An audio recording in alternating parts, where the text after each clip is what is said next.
Welcome to Never Shut Up. It's your boy Marcellus, Wiley. Yep, I'm feeling like I'm looking. Either this shirt is hella baggy or your boy getting small up in chill right now, boy.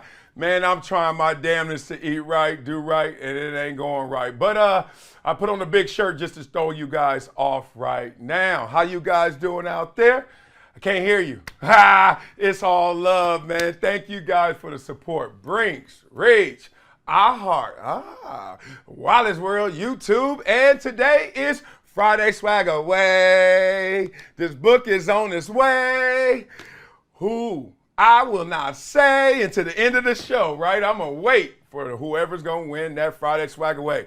Oh, man. Well, you know how we start off every show with what's up with that dude. Well, yesterday after the show, I went to my spot that none of you guys know about because none of you guys are ever there, and I love it. Went to my spot with my daughter. We had a meeting with a marketing and branding consultant.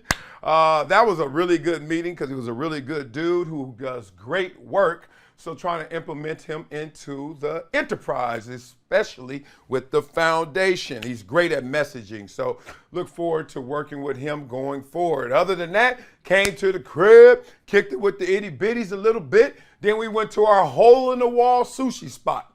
Now, why do we call it a hole in the wall? Because it's really a hole in the wall. I think somebody shot the place up before. I'm like, God dang, how to survive in South Central out here? What the hell is this? Nah, no lie. You walk into the spot, it's really good. All right?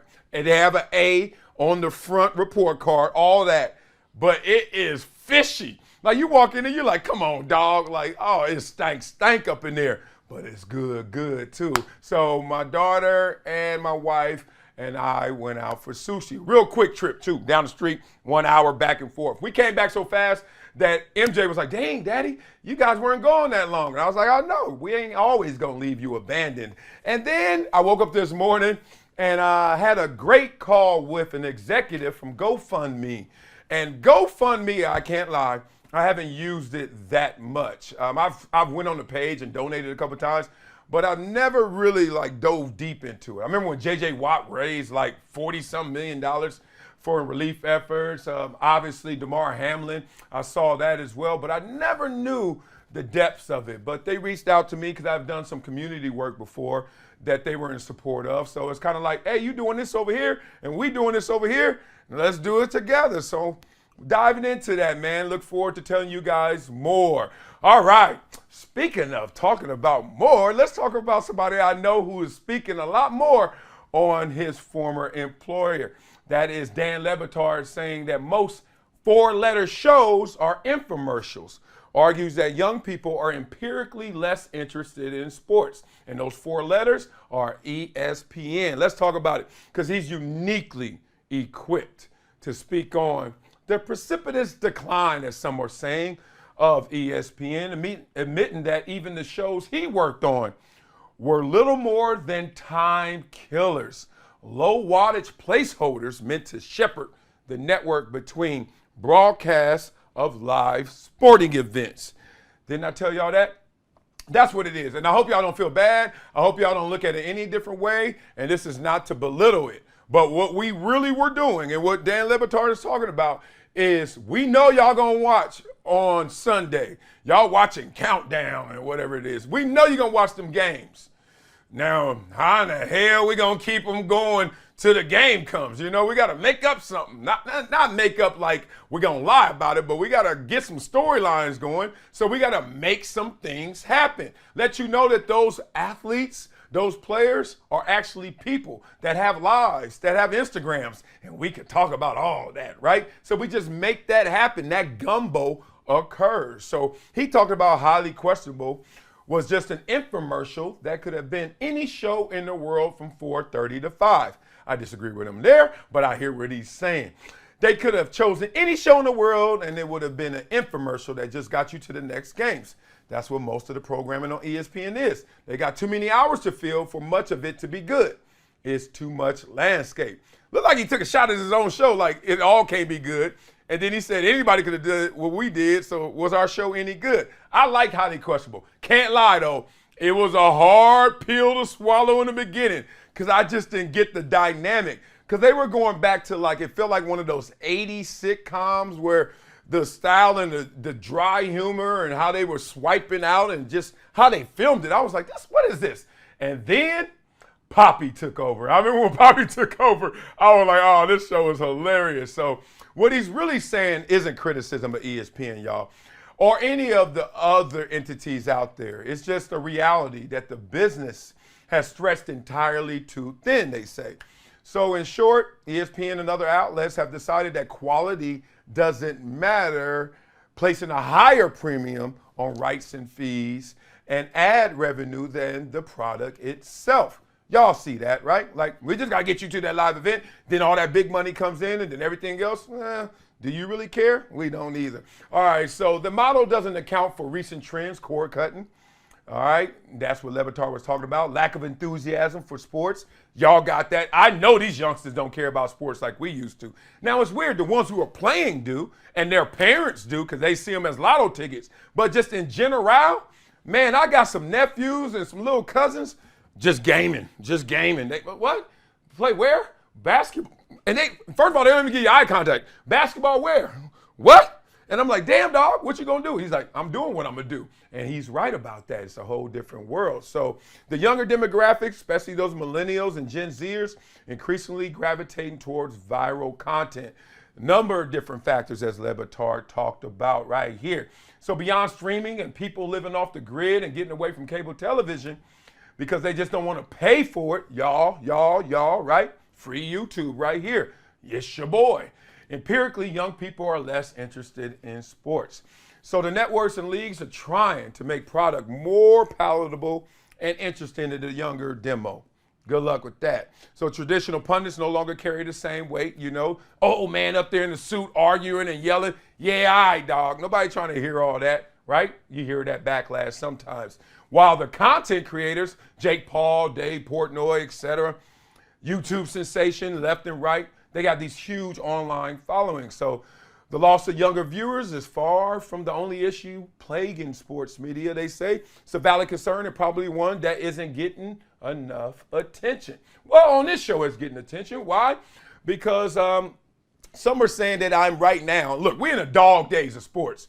So my niche right now is talking about the inside of sports and sports media, right? I'm taking you behind the curtain. I'm telling you what these guys really are going through. Not talking about them, but what they're going through. Unless y'all want to talk Wimbledon, and I watch it, but I know y'all want to hear me talk about me watching it. Or badminton. I love me some badminton. Y'all ain't watching that either. So right now, I'm just going to keep that curtain rising and keep peeling back the layers so you guys can know what you're truly consuming. So I referenced all this before. I'm glad Batard is in agreement with me, even though we didn't discuss this. And can you think of anything that TV, ESPN can do to attract the younger demo, the younger audiences? Or do you think YouTube and creators are going to win over the guys who are sitting behind the desk? Let's talk through that in the comments. Coming up next on Never Shut Up.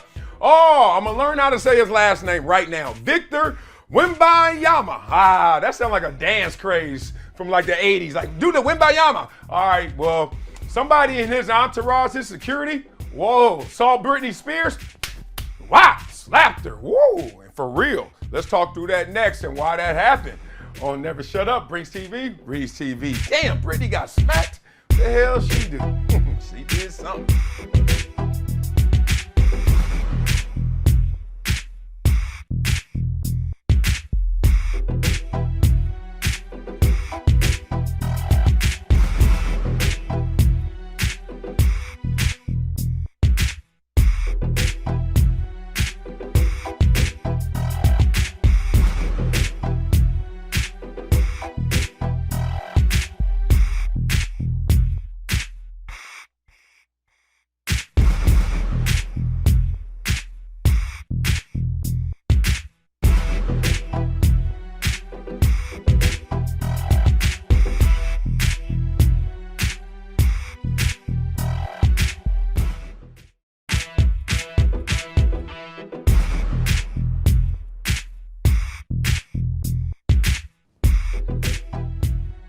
Welcome back to Never Shut Up. It's your boy Marcellus. Bang, bang, bang. Let it go, let it go. Y'all see that heart? Y'all see that love for y'all? Brings TV, Reads TV, I heart. Wiley's World YouTube members, somebody getting this today. Never shut up. Marcellus Wiley is on its way. All right, but now let's talk about Victor Wembanyama and Britney Spears and the security incident. I saw this headline, wasn't too interested in it, but then I started to read, and then I started to go back and recall some of my experiences. Oh, we're going to talk through this one. So Britney gets smacked by Victor's security detail, and Britney Spears calls for a public apology from Victor Wembanyama. Okay, so what did the security guard say to Britney Spears? I don't know, Dave Chappelle. What did he say? Slap! I love this story. It's hilarious. That's what you get. Let me talk to why this is what you get. Okay, so a member of Victor's security detail reportedly smacked the 41-year-old pop star after she asked the #1 overall draft pick for the Spurs for a picture in Las Vegas at Catch Restaurant in the Aria Hotel. Who ain't been there? Exactly, right? We've been there before. I mean, the hotel and Catch. I ain't talking about in this position. So Spurs rookie Victor Wembanyama said that he believes Britney Spears grabbed him from behind. He said he wasn't told that Spears was the person who grabbed him until hours later. Quote, when I got back to the hotel, I didn't forget about this, but I thought it was no big deal. And then I was told that was Britney Spears. Oh my God, Britney. At first, I was like, no, you're joking. But yeah, turns out it was Britney Spears. I never saw her face. Oh man, so Spears noticed Wembanyama and tapped him on the shoulder in the effort to get his attention for a photo, and that she wound up being struck smack in the face and having her glasses knocked off. Now that's not funny. But also, Britney Spears, what is she probably? 5'5" max, maybe 5'3" or something like that. She got up there to tap this dude on the shoulder. Like, oh, with the heels, she's 5'8". Okay. So she tapped Victor, 7'4". Let's just say you may have came a little short of the shoulder. I don't know where you actually tapped him. But this is getting real now, y'all. Las Vegas Police Department has launched a criminal investigation into the incident. Damn. And Spears filed a police report for battery after an alleged slap. Damn. That man may go to jail before he even play a game in the NBA. Not him, somebody in his detail. So Spears addressed the incident. She said, traumatic experiences are not new to me, and I've had my fair share of them. I was not prepared for what happened to me last night. I recognized an athlete in my hotel lobby as I was heading to dinner. I later went to a restaurant at a different hotel and saw him again. I decided to approach him and congratulate him on his success. It was really loud, so I tapped him on the shoulder to get his attention. So far, I'm with you, Britney. His security then backhanded me, slap in the face without looking back in front of a crowd. Oh, the crowd matters. Like, that hit could have been anywhere. You talking about the crowd. Stop it. All right. So nearly knocking me down and causing my glasses to fall off my face. No, Gucci. So I get swarmed by people all the time. In fact, that night, I was swarmed by a group of at least 20 fans. My security team didn't hit any of them. Shoot. So she called the moment super embarrassing, but added that she wanted to share the story in order to urge people in the public eye to set an example and treat all people with respect. Spears continued that she has not received a public apology from Wembanyama and the security staff or the Spurs organization following the alleged incident, but is hoping that one will come. Y'all better not apologize to Britney Spears about this. Let me tell you why. And let's first choke out her argument with her own words. Okay, she says she wants to urge people in the public eye to set an example and treat all people with respect.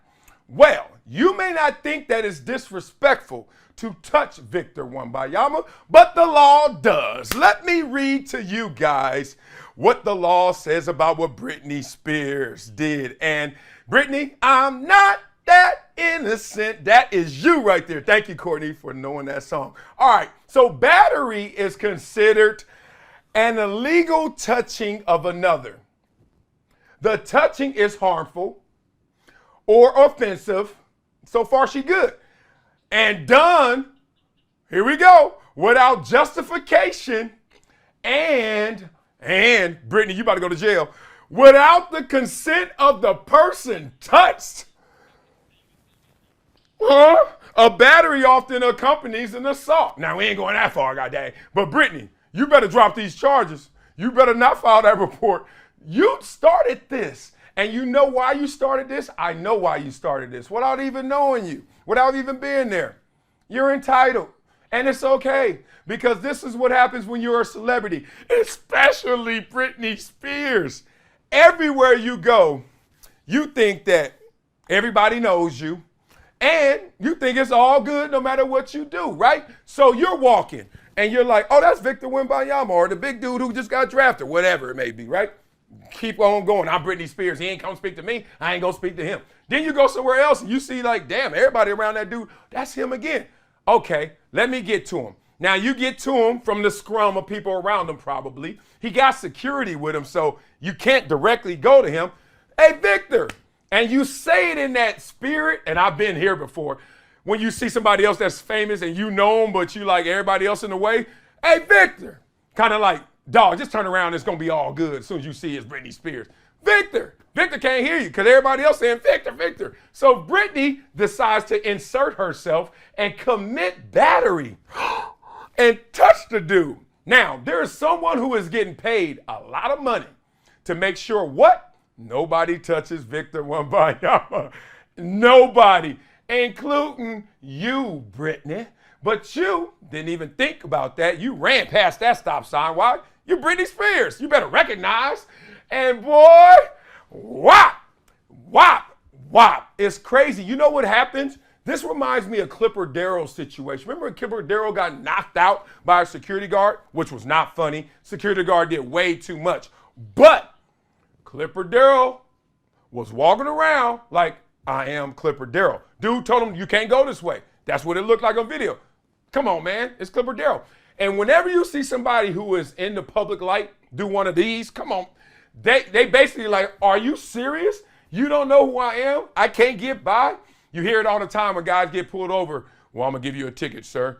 Man, do you know who I am? He like, yeah, the guy who's about to sign this ticket, damn it. I don't give a damn who you are, fool. I got to get paid. This is my life. So, Britney, as much as I respect your music and respect your career, I don't respect your actions in this one. So, case dismissed. And I hope you dismiss your case because you going to lose it. So, do y'all think that my man Victor should apologize to Britney Spears? And should the security have hit Britney Spears? Probably one of those, stay back, not those punches like that, right? And could this been handled any better? Yeah, Britney, you shouldn't have touched his ass. That's all I got to say. Coming up next on Never Shut Up. Oh, man, Undisputed is on a break for a long time, a long, long time. And I'm going to tell you guys the real reason why Skip Bayless is undisputed is taking 2 months off. Next on Never Shut Up on Brinks TV and Reach TV. Man, Britney, you better not touch me like that. I ain't got no security.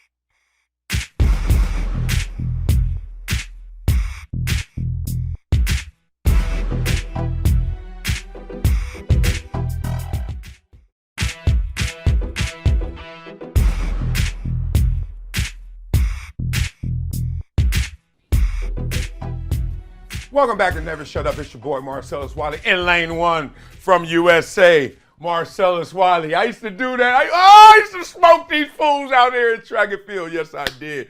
Oh, man. Thanks for the love, y'all. Brinks TV, Reach, iHeart, Wiley's World, and YouTube. Well, we're going to have a winner, and I know his name. I should say it right now. Yes.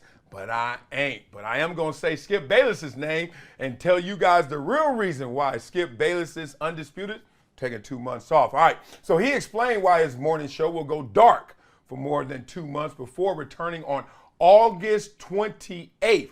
Now, I remind you guys, I told you it was supposed to come back July 3rd. Lil Birdie told me that. Now it's August 28th. When I first heard that, I was like, damn, something went wrong. But you know, I ain't all up in their business, but some people are, and now they're reporting on it. So Skip Bayless even made mention of it, saying, quote, LeBron isn't the only one in the lab this summer. Can't wait to unveil Undisputed just in time for football season. Now, what they said about that was like many of Bayless's statements, it's not accurate. Sources tell Front Office Sports. Oh, I like Front Office Sports. They talk a lot of good stuff. They know what they're talking about too. So instead, the risky, and it is risky, 2-month layoff was driven by Bayless and FS1's management inability to find a replacement for Shannon Sharpe. Makes sense. Because the executive that I talked to was like, July 3rd, dog. Here we go. We're going to do the carousel thing. We got it. And now, August 28th, let me tell you in the business, the summer months don't count as much. That's in part because there's no basketball, there's no football, and they ain't going to just talk about the hot dog eating contest and expect the rate. So most executives and networks, they don't even really care about the summer. Plus, y'all traveling, y'all getting around town, y'all out at the beach, you're not watching TV as much. So the summer doesn't matter as much, except in the summer, football does start, right? When does football start? Last week of July, you got training camps. August, we start, they go to Canton and they have the Hall of Fame game. You missing real football? Now, I'm not talking about regular season football. I'm talking about real NFL football, which still rates. That shows you this is a real situation, a real problem. So not many on-air talents want to take the hot seat opposite Skip Bayless, who has the final say on everything internally at Undisputed. So any Sharpe successors must walk into Fox's LA studio, which is real, knowing they will not be his equal either in salary or the show's direction. Basically, to some degree, tuck your tail. Just telling you the real. So 71-year-old Skip doesn't want to work with anybody, supposedly, except Stephen A. Smith. Well, let's just say he's busy. Let's just say he got 1 job, 2 job, 3 job, man. He got more job than enough, so he's not going to Fox right now. So Skip is like, all right, what I'm going to do? The result has been a gridlock on Sharpe's replacement. Shannon's exit moved way faster than they expected, so they had no choice but to go on hiatus, said a source. Skip has never done anything like this during all his years at FS1 or ESPN. Missed this much time. Not being on the air during all these NBA moves is killing him.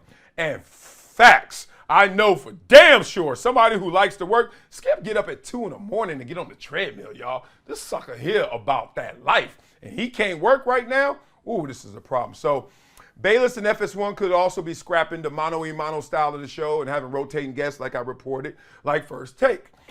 And here's another quote. Trust me, it is going to be something. I divulged some details, but I've been told I have to be tighter-lipped than Bill Belichick. So I'm on to Cincinnati. This is what Skip promised on his show. So Smith and ESPN's First Take widening their commanding lead over Skip Bayless and FS1. As of June, First Take, their audience, 421,000 viewers, 2.7 times more than Undisputed at 154,000 viewers, right? Different animal, right? So Skip also took shots at Charles Barkley. This is kind of funny. He said, Charles Barkley will be my dream debate partner on Undisputed. I would dive out of bed every morning out here in LA, 2 o'clock in the morning to get to work with Charles, please come and please work with me, this damn idiot. What a joy it would be to do battle with you live, Charles Barkley, on television. Barkley on record saying he wants to work less now that he's 60. Skip offered to pay Barkley's salary to join the show. Okay, blah, blah, blah. So now he's talking about Barkley. He's talking about LeBron. He's doing all his things, his antics, right? And he's not going to be on the show until August 28th. So here's the summation of it. They think that it was just dumb. This was so dumb that they had the best partner in Shannon Sharpe. There are 3 stars in morning debate. Skip, Stephen A, and Shannon, and Fox had 2 of them. All right, now they're down to Skip Bayless, and it seems like scrambling to find a partner. So let's talk about this. What's really going on? I don't think that they're in trouble, FS1 Undisputed. I am going to start there. They're not going to be in trouble. I know too many cats that will do this job. I know too many cats that is like interested in doing this job. Will they get the phone call? Will it work out through the negotiations? That's a different conversation. But I don't think they're in trouble. But it doesn't matter what I think. It matters what they feel. Because right now, the way that they're acting like they're in trouble. Let me tell you why. It's almost like in football. Skip is running his trick plays, his antic plays. The LeBron, oh, come on, Charles, let's talk some touch now. The antic plays, you're running your trick plays in the beginning of the game, in the first quarter. You don't run your trick plays then. Why? You got to set people up. You got to set the opponent up, then you run your trick plays, right? So he running these trick plays not only in the beginning of the first quarter, he running them in pregame, not only for the opponent to see, but for the world at large to see. Plus, y'all, fans, our viewing habits are more fickle than people know. Do you understand?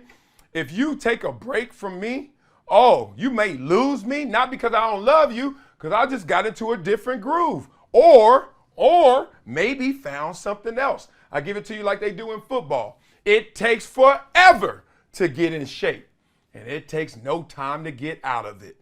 It takes forever to win over a crowd, win over an audience and viewers, and it takes no time to lose them. So be careful if you Skip Bayless right now. So y'all answer this in the comments. Undisputed in trouble? Y'all think that Skip having a problem finding a partner in the last 2 months is going to widen the gap between First Take, or are they going to hit the ground running when they come back August 28th? Look forward to your comments right there. See what you guys got to say about this. Coming up next on Never Shut Up, oh, my favorite part of the show is Wiley's World time, baby. We're going to have some funk up some comments. We're going to have a Hall of Famer or two up in here.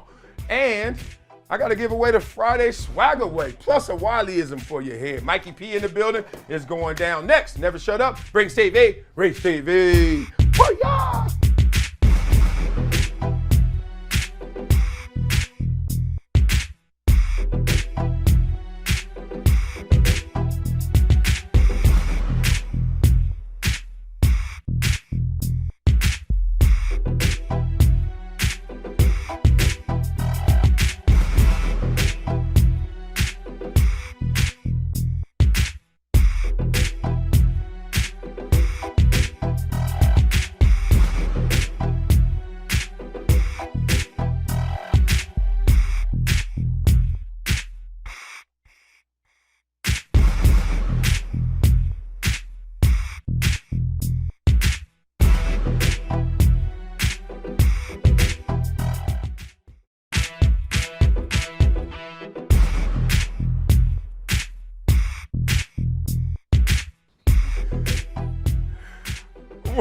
Welcome back to Never Shut Up. It's your boy Marcellus Wiley.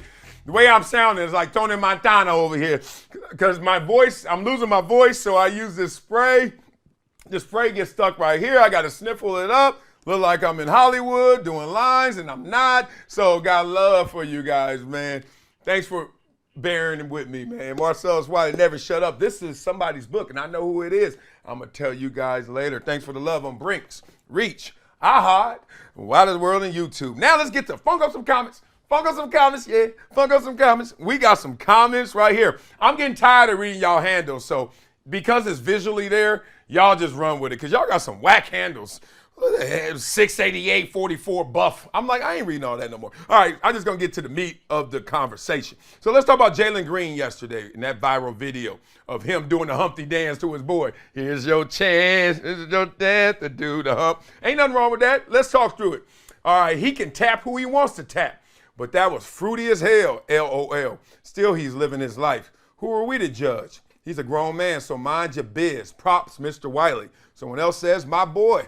Marcellus really showing his age right now. He said, Pecker, what in the 70s porn is going on? Y'all are silly. Let me just say this about Jalen Green in summation again. I've never been the one that liked people who went on pursuit that always said you're acting like. Because sometimes people say you acting like you white. Sometimes people say you acting soft. And sometimes people say you acting gay. And I'm like, dog, one, even if you are, is that the worst thing you can do? Whatever you want to say, acting like. But two, why are you such on the hunt to discover that I am? Like, do y'all know gay people? Like, you can't walk up to every gay person and know who they are. And then you can't be a watchdog or a sniff hunting dog. Like, smell gay to me. Like, you can't do that. So why are you wasting your mental space trying to figure out what somebody's doing?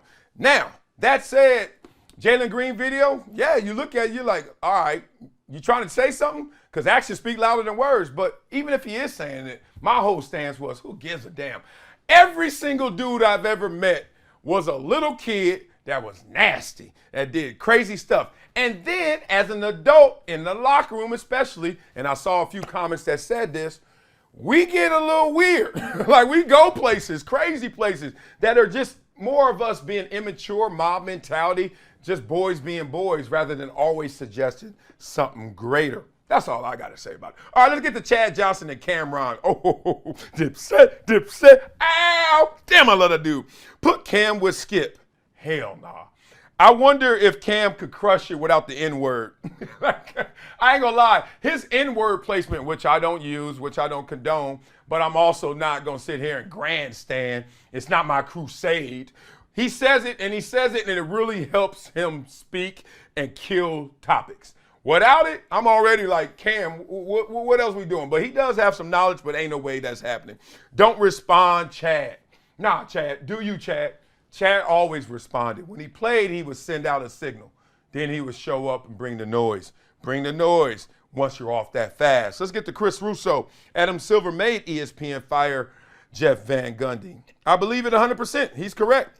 Mark Jackson and Jeff Van Gundy are the craziest team in all of NBA, presenting with Mike Breen. Their chemistry can't be replaced. I used to very often watch games that they called that I didn't even care about, only because they were calling it. It's stupid. You ain't lying there. I used to do the same thing. LOL, next thing we're going to hear is ESPN has let go of Mad Dog Russo today. The Grim Reaper going to show up because he talked trash about the full letters. I hear you. I hate conspiracy theories, though this one could hold weight. Van Gundy was entertaining but extremely critical of all things NBA to extent of get off my lawn criticism. You know what I did hear and read? Think that there was a story out there about his brother, Stan Van Gundy, who was about to get the job on NBA Countdown. And Bill Simmons talked about this, I hear.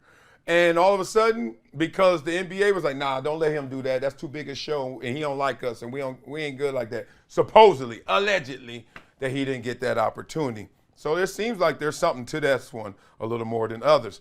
And then another good one. Playmaker. Remember when Playmaker, that show came out? It was about the NFL, but it really went salacious, talking about the drug use. And I think somebody did cocaine at halftime, all random, and just crazy. It made the NFL look really bad. Guess what? It only had one season on ESPN. I wonder why. Think they got that phone call right there. So let's get into it right now. My last one, Wiley's World. You love today's rap, ? Somebody said, today's rap is awful, but Tom McDonald been killing it. Okay, I don't know today's rap to the fullest, but I've never heard of Tom McDonald. Call me old, call me out of touch. Yeah, just call me. I don't know who that is, but today's rap has shifted more. Or have I shifted more? You know, like it's some bangers out there. Don't get it twisted. I throw on my iTunes and just go through the search and put on one of them lists like It's Lit. Y'all ever see that playlist? It's Lit. That sucker there. I feel like, God dang, I feel like I'm 19 again. But I don't think rap is worse. I just think I'm different. I ain't trying to hear all that and go through all that.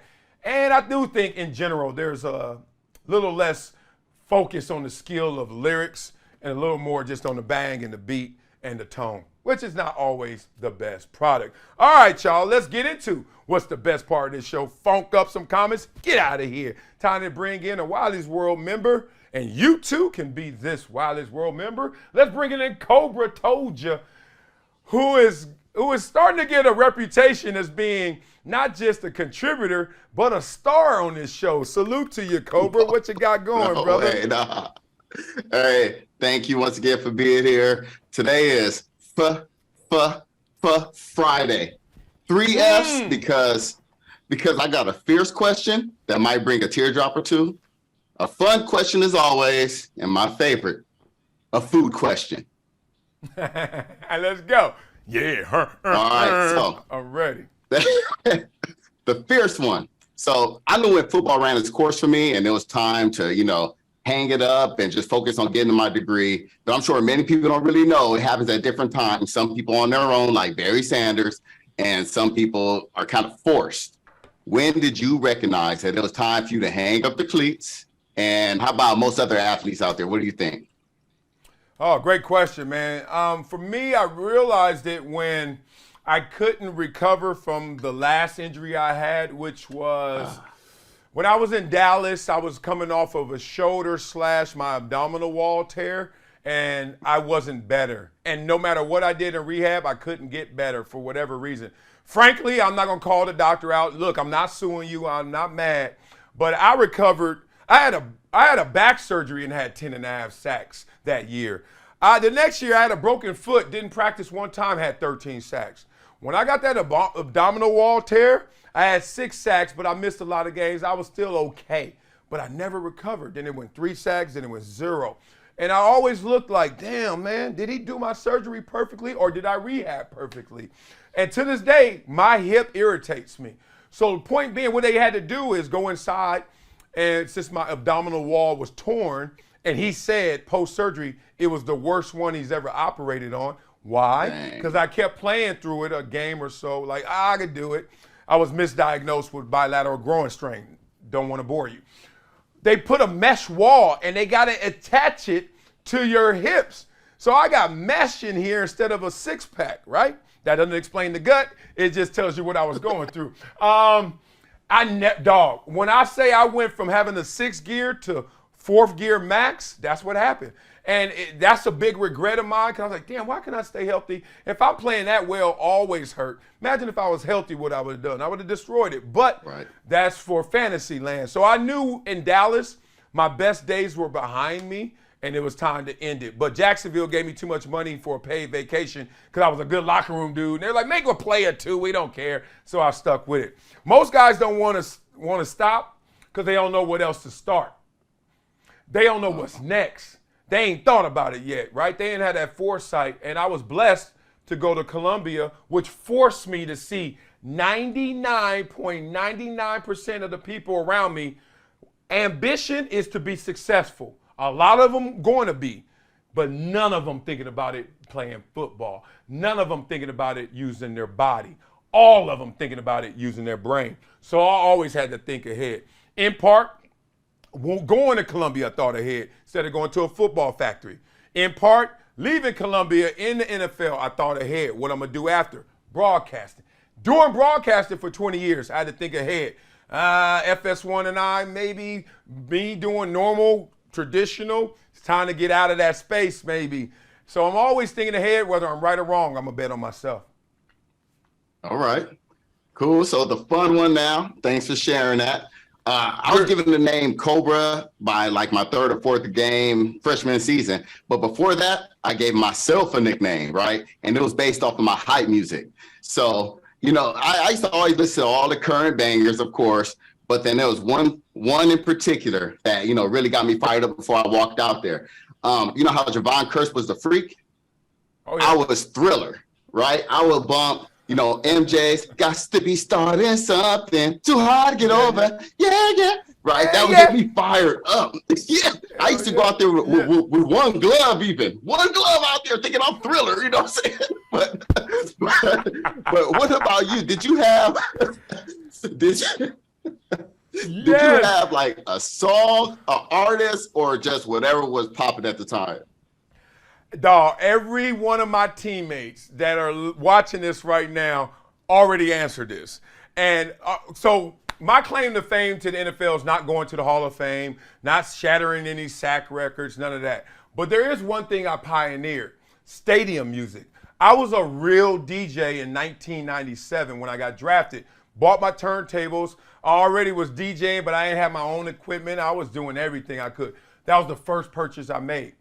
Why is that important? Because then I was making mixtapes for my teammates in Buffalo.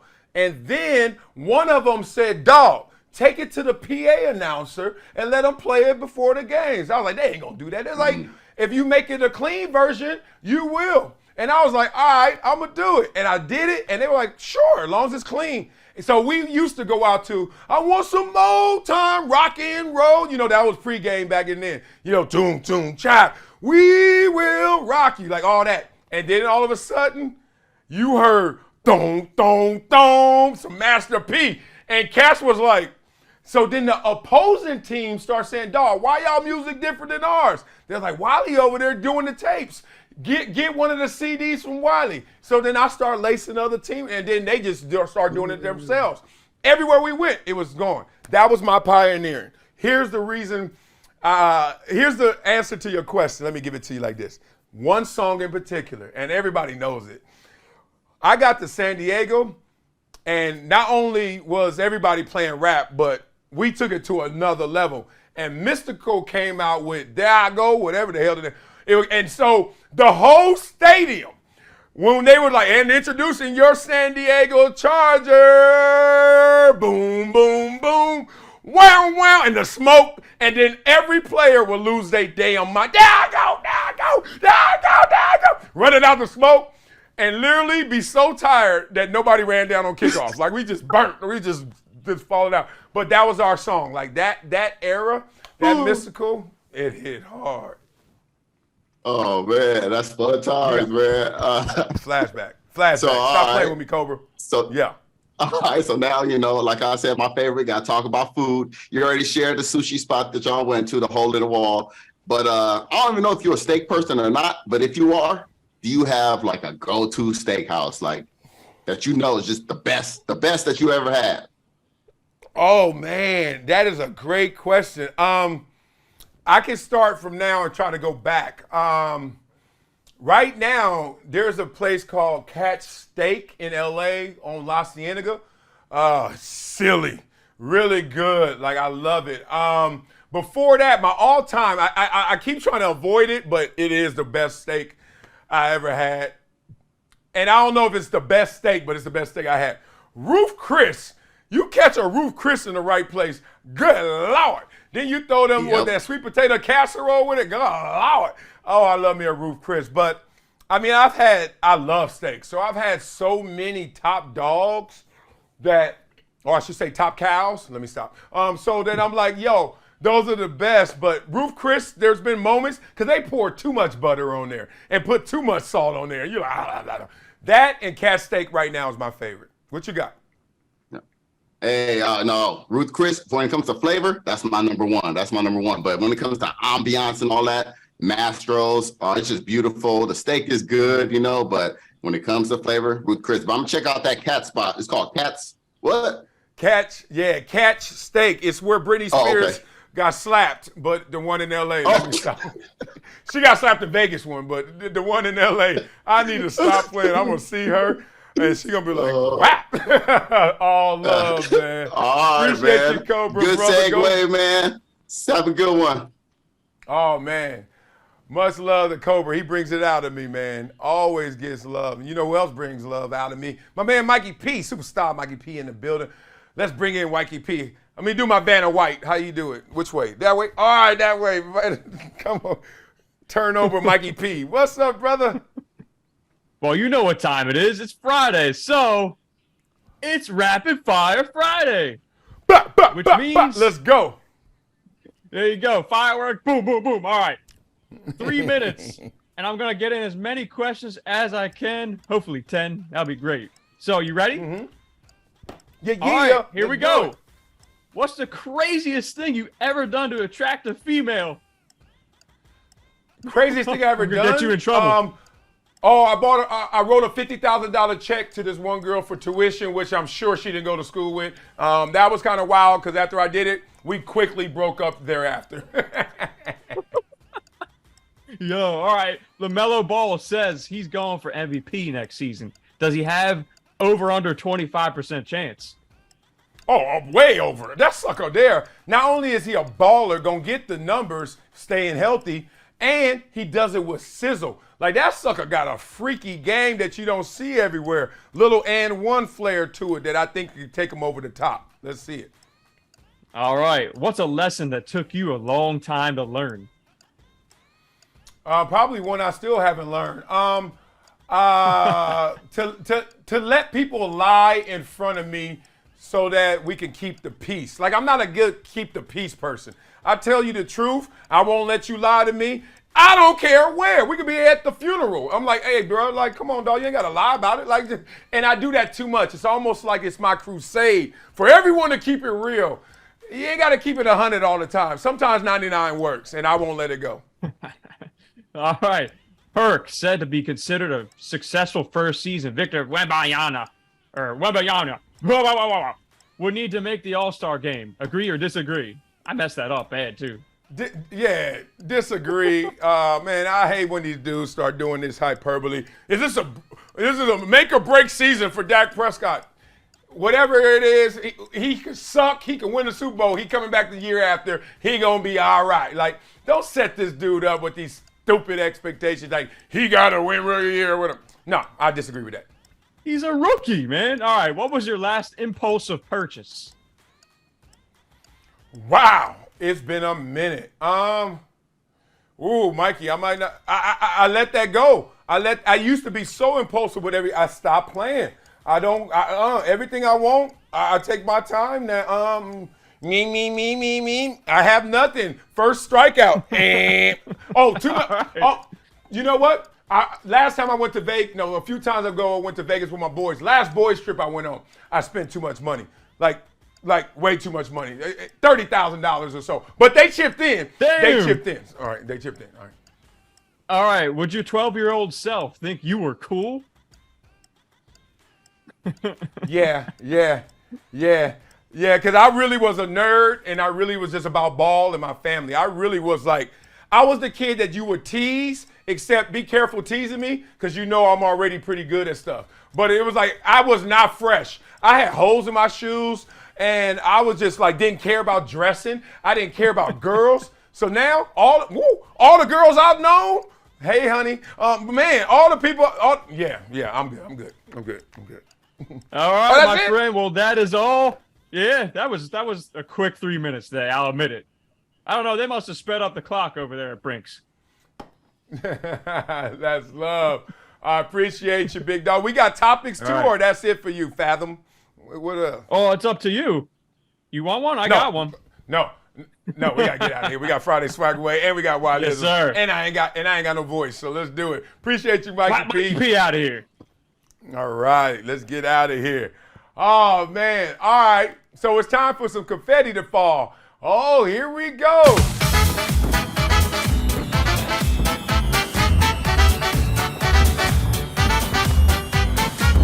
All right, it's Friday Swag Away, so now it's time for a book to come into the picture and for us to declare our winner. You know what our winner's name is? I do. His name is Nick Pace. Nick Pace.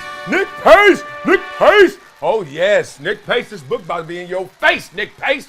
What did you do? You're going to get this book, big dog. Much love to you for your support as a Wiley World member. I'll tag it up. Mikey P going to get in contact with you to tell me what to write on the page.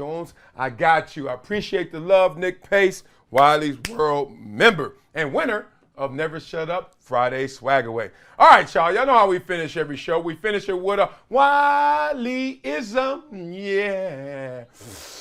Want to move millions? Whisper to one. Man, I remember when I felt this one. And I was like, damn it. That's how you approach it. That's how you do it. Because a lot of times we want to approach things from the big picture and then get to where we are. I tell you guys all the time this story. My dad saw me overwhelmed when I was a teenager. What's wrong, son? I said, Daddy, I got this, crazy schedule. I'm waking up at 5 in the morning. I'm going to bed at 10 o'clock at night. I'm at school at 6 o'clock before the even custodians are there. Pity party. I took a trip to the Pity City. He was like, you ain't gonna stay there, right? So he said, how long is the marathon? I said, Daddy, it's 26.2 miles. Don't mess with me. I run track for a living. He said, okay. If you took one step, how long is the marathon now? I said 26.1. He's like, And basically the story is just take the step in front of you. Just reach out to the person next to you. You want to make something a movement? Move the person next to you, right? That one person. And it's crazy, the power of influence, because it's just like dominoes falling. You're here. And then once you fall and talk and they talk, and then next thing you know, you got the movement you desire. Not just the movement in terms of some program or something you want to do outwardly. How about the movement within you to get going? Just go to the gym, you know? Just eat right that next meal. And don't be so damn hard on yourself if you ever fall down. Get back up and keep knocking them down one at a time. So that's always been my mindset. I want to do so many grand things, right? And I'm in the process of doing them. But I also always realize that for you, the viewers, fans, all the support I'm getting, if I want to move millions, whisper to one. That'll do it for today's episode of Nick Shut Up. Love to you guys out there. Y'all have a great weekend. Y'all know me. We back in basketball. I'm about to coach these kids up. Championship this year. Phil Belichick. Let's go get it, Jesse Buss. Much love to you guys, man. Appreciate everything. And it's going down. Pain.